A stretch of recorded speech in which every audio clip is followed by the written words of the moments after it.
So by the time y'all are watching this, I will either be in the air or coming out of the air, landing in Tegucigalpa, Honduras. So obviously I'm not there. But these trips are great and these games are going to be awesome and you guys are going to do great. But I still wanted to just share something with you as you go on this trip, because stuff like this it's a whole different experience. Like, it's not just leaving school early or whatever. Like, it's this unbelievable experience as a group of guys together, going to a different place, playing different teams, playing guys you may never see again or might have never seen before. But you get to prove something about the kind of players you are and the kind of program we have. And then another unique thing happens. Like, I can remember going on spring break trips in the past, and like, that was the moment where we really kind of came together as a team and pushed forward into the rest of the season. So I just want to take a minute as you guys are about to go play and talk to y'all about teamwork. And it's funny because recently I got to officiate a wedding for two of my really good friends. And as I was talking to them and talking about their wedding or thinking about it, getting ready to talk at their wedding, one thing I realized is, like, marriage is a lot of things, but it's a team.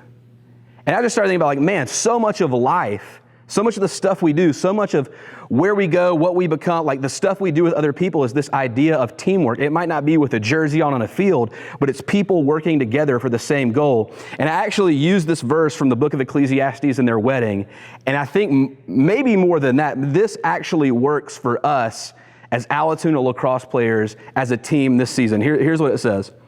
It says this: I saw an example of something meaningless going on in the world.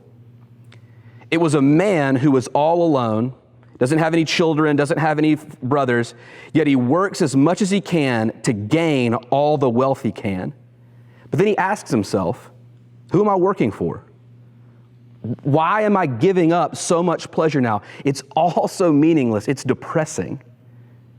And he goes on to say, he says, because two people are better off than one, because they can help each other succeed. If one person falls, the other person can reach out and help them up. But if someone falls alone, then they are in deep trouble. A person who is standing alone can be attacked and defeated, but two can stand back to back and conquer. Three are even better. For a triple braided cord is not easily broken. And for me, I read that, and that says a lot of things about how we're supposed to live, but the thing I hear most in that is that whatever we do, wherever we go, however we live, life is better with other people. We can go further, we can do more, we can become more, we can achieve more, we'll do all the stuff better together. I have a friend named Michael Mosley, and he lives and works in Africa, in some of the most impoverished places ever. And he's adopted this African proverb as sort of a philosophy for what he's doing and helping communities come together and sort of get out of like dire poverty. And it's this African proverb. It says, you can go fast alone, but you can go far together. And what that means is you might be able to achieve a lot on your own, and you might be able to do it more quickly because you don't have to ask people, you don't have to get other people on board. But ultimately, the shared energy of a group goes further, does more, and is ultimately better because everyone is able to contribute, everyone is able to do their deal, everyone is able to hold up the members of their team around them. And I think that goes for us. See, we have players, we have unbelievable talent, and they could go fast alone, but they can't go far. Alone, we couldn't go far. But as a team, working together, we can go far. And what we read in that verse, what we see is there's a couple things we have to take into account as we think about teamwork. The first thing is, before you're a good team, you have to be a good teammate. Because it starts and it says, this person is all alone, and that is terrible.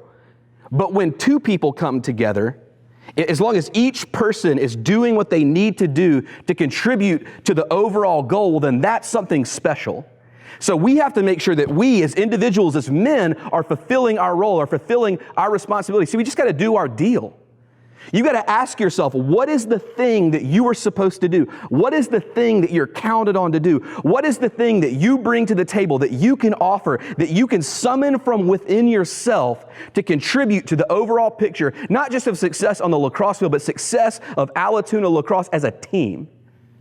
Because I'm telling you right now, every single person is needed. Every single person has something to contribute. Every single person has a piece to this puzzle, and we need everybody.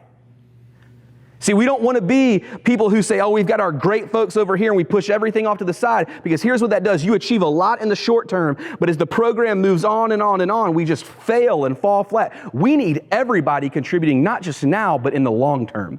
So we have to figure out, how do you do your deal? What's the thing that you bring to the table? How do you do that? And can you be trusted to do that? Can the guy next to you look at you and say, I know for a fact that this guy right here will do exactly what he's supposed to do. He won't complain. He won't whine. He won't take a break. He won't quit before it's time to quit. He'll do everything for me. So that motivates me to do everything I can for him. So can you be trusted to do your deal? Can you look at yourself and say, I know that in here where it counts, in here where nobody else but me, in here where only myself, only me knows what's going on, only me knows if I'm holding back, only me knows if I'm slacking just a little bit. Can you be counted on? Can you be trusted to summon that stuff from there and give it for the guy next to you? Because that's ultimately what it's for. Yeah, it's for the name on the front of the jersey, but ultimately it's for the guy wearing the jersey next to you. Because that's what it's about. Like, yes, there is absolutely satisfaction in individual achievement and individual effort. But what we see is, what we read there, what we see in life, is that ultimately you get to the end of the road, and if it's just you looking out for yourself, you look and you go, man, I thought this was going to be something, but it's hollow.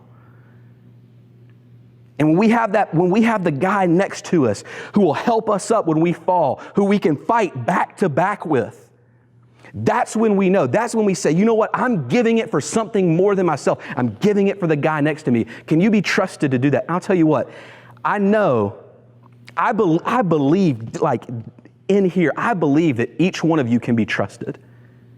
I don't know if you're living up to that potential yet, but absolutely in my heart, I believe the reason I'm doing what I'm doing, the reason I'm recording a video when I'm going to be across the planet, is because I believe that each one of you can be trusted to do that.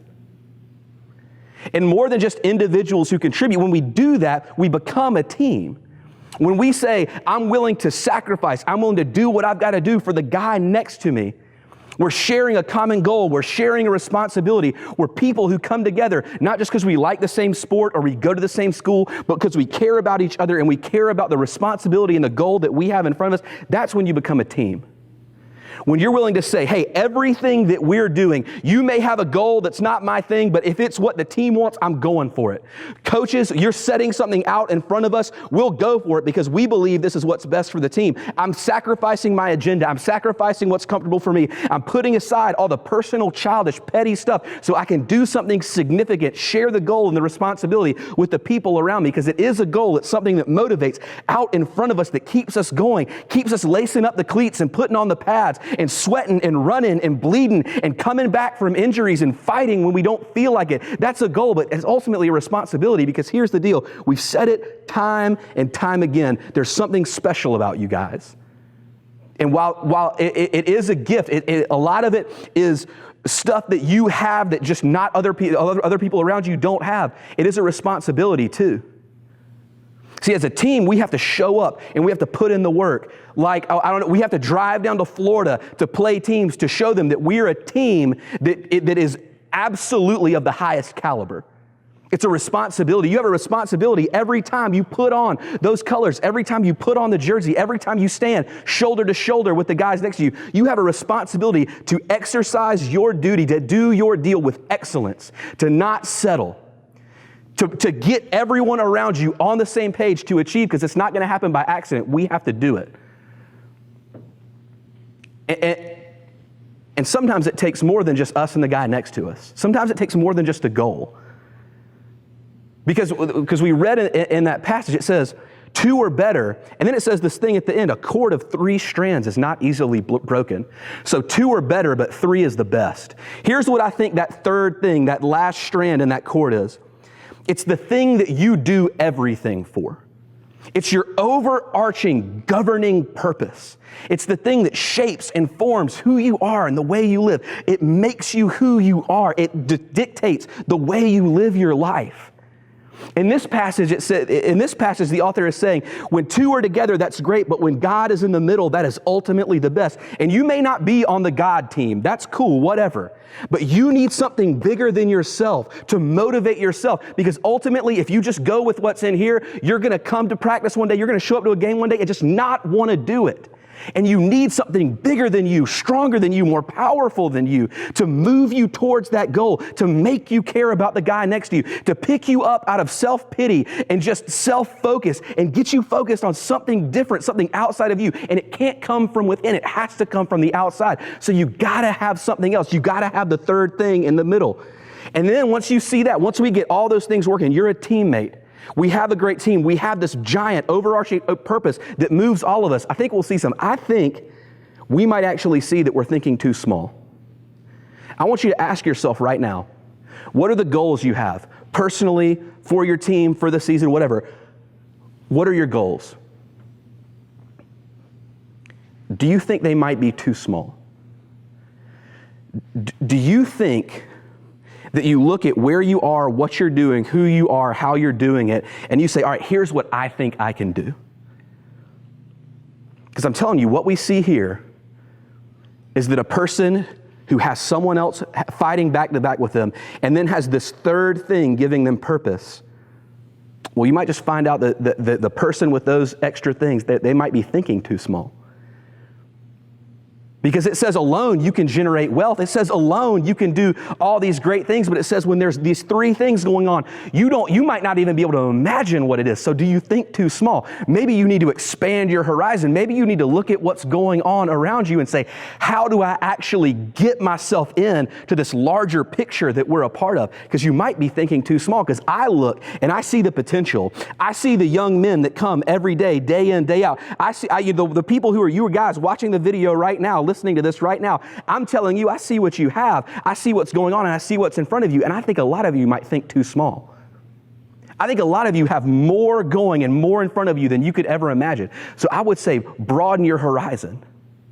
And as we go through this season, as we continue, as you play these games in Florida in the hot, nasty, muggy weather with terrible refs and chippy teams, what's going to happen is you're going to see that teamwork is absolutely essential. Because what did it say at the end? It said a cord of 3 strands is not easily broken. And that's what this is. That's what this season is about. It's about who breaks last. Who is the last team to break? Who is the last team? Who is the one standing there that is hard enough, is tough enough, has put enough in, is bound together tight enough that when adversity and difficulty and trials and all this stuff comes, people get hurt, refs are terrible, all that stuff. Who's the last one to break?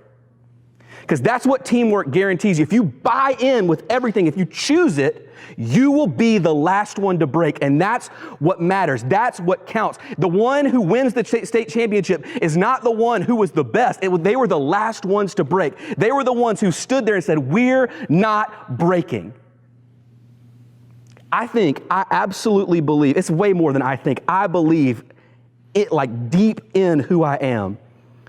If you realize how much you have individually, that you're like the kind of teammate that each one of you are, you'll begin to see the kind of team that we can be. And I guarantee you, I would put everything I have on it that we will be the last ones to break. So as you go out and you play in this hot Florida weather, be unbreakable. As you go out in spring break and you actually have a spring break this year and you've got decisions that you might put yourself in front of the team, be unbreakable even when people are trying to get you to do foolish stuff. When you come back and you've had a week off and it's like, oh, do I really have to go back to practice? Man, it's Thursday before we go back to school. Do I really need to get up and run? Can I get a couple workouts in? Do I have to do that? Be unbreakable in those moments. Decide to be a teammate who's unbreakable. Become a team who will not break. Get purpose down in your life that makes you unbreakable. Go out and show every team, not just in our division, not just in our region, not just in 5A, but every team in Georgia that you are unbreakable.